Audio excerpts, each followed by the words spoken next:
Awang-awa na di umano si Chavit Singson sa pamilya ni Carlos Yulo na makausap niya ito. Dahil ayon dito, kinokontak umano nila si Carlos ngunit hindi na daw nila ito matawagan. Ayon kay Chavit, handa na umanong makipag-ayos ang pamilya ni Carlos Yulo sadyang hindi na daw talaga si Carlos nakikipag-communicate sa pamilya. Pakiusap ni Chavit Singson kay Carlos sana umano makipag-ayos na ito sa kanyang mga magulang.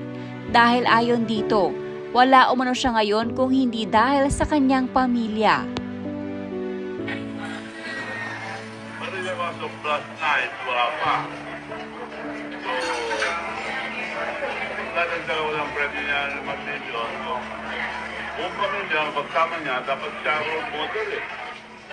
So you mean, kung sa 5, magiging 10 na po, or yung 5? 5 pa rin. Pero Dok, nakausap niyo na yung family. Nakausap niyo na yung family. Dok, nakausap niyo na yung family. Paano niya kausap kung lahat sila?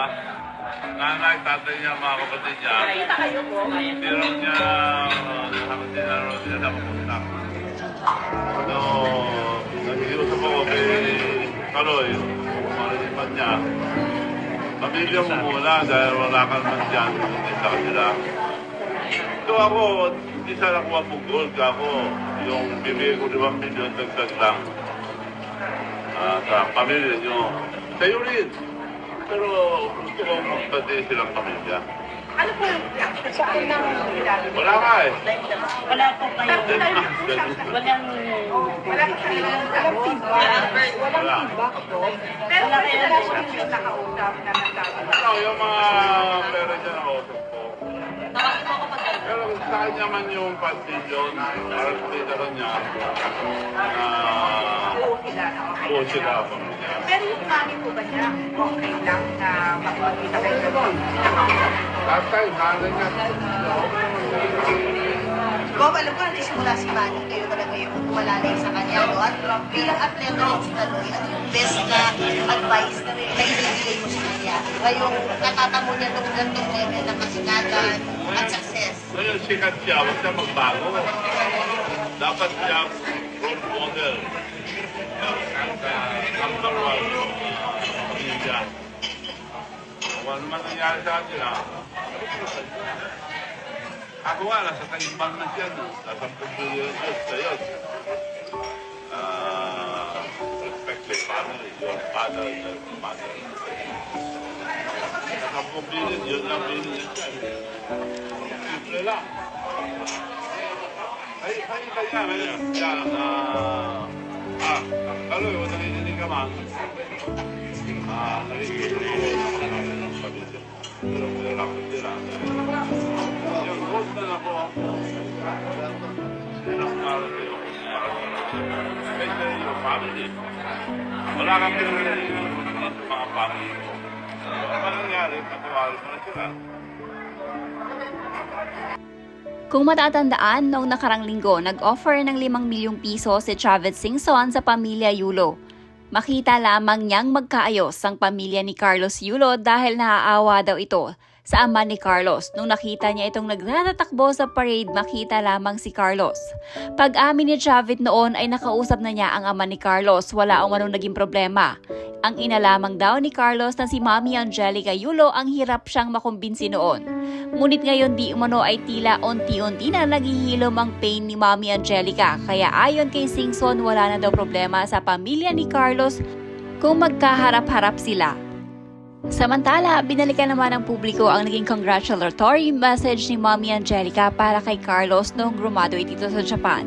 Mababasa dito kung gaanong kasabik si Mami Angelica noon sa pagbabalik sana ng bansa ni Carlos Yulo. Ayon pa kay Mami Angelica ay proud na proud umano siya sa achievement ni Carlos Yulo. Ayon noon sa post ni Mami Angelica, "Happy graduation, Nak. Miss this important event in your life. I wish I was there to hug you and greet you on your special day. I wish that I witnessed the happiness written on your face when you receive your diploma. I wish that you shared your joy with us celebrating another achievement in your life with us. But apparently, we are not there to celebrate your success, but surely we're happy to what you've achieved. and grateful to our Almighty God for giving you the courage to finish your studies without our presence. But you knew that we're always here beside you to support you in all your endeavors. I want you to know that I am the most proudest mom in the whole wide world. Congratulations! I salute Gov. Chavez Singson. Thank you for making yourself to be an instrument to make this family reunite. Tama yan, wala siya sa mundong ito kung wala ang magulang niya. Kahit anong mangyari, nanay at tatay, iisa lang yan sa mundo. Thank you sir, sana si Kaloy suyuin na niya mama niya. Ganun talaga nanay yan sila. Ganun din nanay ko, pag di mo suyuin, di rin yan mawawala sa manang loob. Don't force them to reconcile. Mas lalaki lang yung wounds sila pag ganyan. Let them heal on their own pace. I understand Carlos cutting ties with his mother, but the whole family is a red flag for me. Why the whole family is including his siblings? Akala ko ang ultimate goal is for Carlos to uphold Filipino family virtues and values. So ibig sabihin ba nito ma-achieve lang yon kapag involve ang pera? Talaga naman ang pamilyang Pilipino. Ano ba yan, may strings attached? If he does, sasabihin dahil sa 5 million kaya nakipagbate. Kung ako si Kaloy, sasabihin ko kay Mr. Chavez, I appreciate the gesture but no thank you. Yung mga walang kondisyones na milyones na lang ang tatanggapin ko.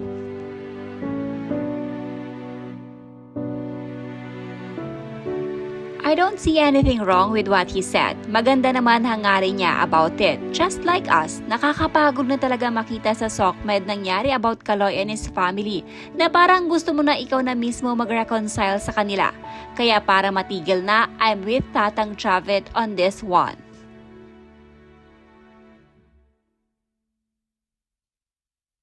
Sa dami na nagpa-pledge ng reward, kung ayaw talaga ni Kaloy makipag-reconnect sa pamilya, he'll say no. If mapag-reconnect naman siya, baka sabihin naman ng mga amuyong 5M lang pala ang halaga ng pakikipagbate.